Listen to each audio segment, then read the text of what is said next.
Hello friends, good evening to all. आज मैं आपके साथ डिस्कस करूंगी 3 enemies of student life. Student life में यानी कि विद्यार्थी जीवन के अंदर 3 चीज़ें दुश्मन बन जाती हैं। कैसे? फर्स्ट है प्रोक्रेस्टिनेशन। तो प्रोक्रेस्टिनेशन की मीनिंग होती है कि हम चीज़ों को टालते रहते हैं। जैसे हमने रात को अलार्म लगाया कि कल सुबह से तो किसी भी हाल में पढ़ाई शुरू कर ही दूंगा या कर ही लूँगी, लेकिन होता क्या है, जैसे ही सुबह अलार्म बजती है हमारा मन कहता है कि यार बहुत ठंड है, ऐसी ठंड में कौन सी पढ़ाई होती है, सुबह दोपहर में पढ़ाई कर लेंगे। तब क्या होता है, हम दोपहर पे पोस्टपोन करते हैं। जैसे ही दोपहर होती है हमारा मन कहता है आज शाम से पढ़ाई शुरू कर देंगे। और कुछ लोग जो होते हैं बहुत ज़्यादा इंटेलिजेंट होते हैं, वो हमेशा 1 तारीख का वेट करते हैं कि 1 तारीख से पढ़ाई स्टार्ट करेंगे। तो ये चीज़ें रहती हैं। इस चीज़ को कम करने के लिए, ये एक ह्यूमन नेचर है, सबके साथ में ये चीज़ होती है, सबके दिमाग में ये जो है ये चीज़ आती है।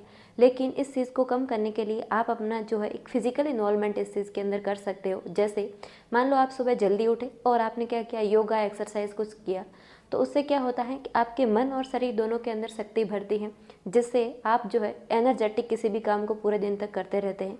ये चीज़ होती है। इसके अलावा सबसे ज़्यादा ज़रूरी है इस चीज़ को कम करने के लिए आपके मन को मजबूत करना। आप अपने मन से मजबूत बने, अपने आप को खुद को बोले कि जब तक मेरा लक्ष्य पूरा नहीं हो जाता तब तक अगर किसी चीज़ को कॉम्प्रोमाइज़ करना पड़ा तो मैं लगातार करती रहूँगी या लगातार करता रहूँगा। अगर आप इतना डेडिकेशन दिखाते हो अपने लक्ष्य के लिए तो आप ज़रूर सफल हो जाते हैं। दूसरी चीज़ है नेगेटिव पीपल अराउंड यू। जितने भी आप नेगेटिव ग्रुप के अंदर रहते हो, नेगेटिव दोस्तों के साथ में रहते हैं, तो वो हमेशा नेगेटिव पॉइंट को डिस्कस करेंगे। जैसे अपना जो नॉर्सेट का एग्ज़ाम है, इसके अंदर 80-20 का रेशियो है।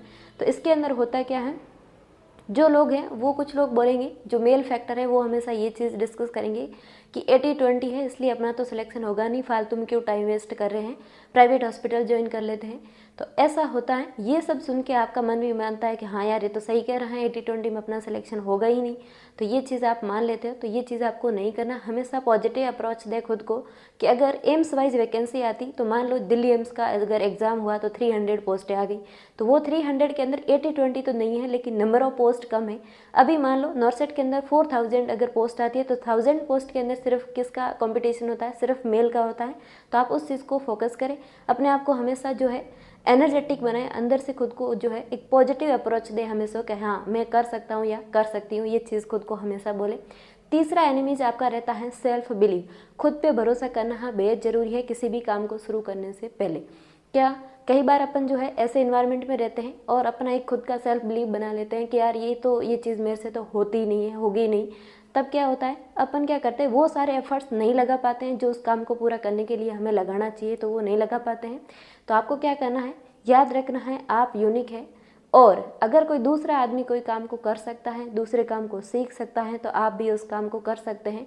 ऐसा खुद को बोले, हमेशा बोले कि मैं कर सकता हूँ या कर सकती हूँ, और कभी भी नेगेटिव जो है लोग उनके साथ में नहीं रहे। इसके अलावा सबसे ज़्यादा ज़रूरी इन्फॉर्मेशन है आप सबके लिए कि नॉर्सेट 2023 के लिए एनक्लेस सीरीज इसी यूट्यूब चैनल के ऊपर मेरे द्वारा आपके साथ डिस्कस की जाएगी।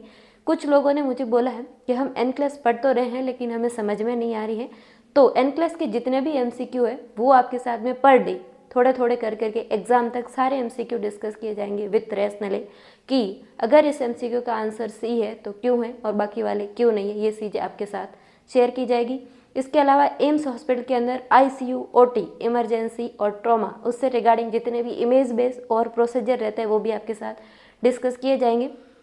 और मेजर अपने 6 सब्जेक्ट को कवर करता है नॉर्सेट। वो है मेडिकल सर्जिकल नर्सिंग, दूसरा है ऑब्स्टेटिक एंड गायनेकोलॉजी, तीसरा है पीडियाट्रिक नर्सिंग, फोर्थ वन है साइकेट्रिक, चौथा है fundamental of nursing, community health nursing. इसके अलावा अदर सब्जेक्ट के भी एमसीक्यू आते हैं लेकिन वो कम आते हैं, तो आपको बाकी वाले सब्जेक्ट को इन 6 सब्जेक्ट के बाद में कवर करने हैं।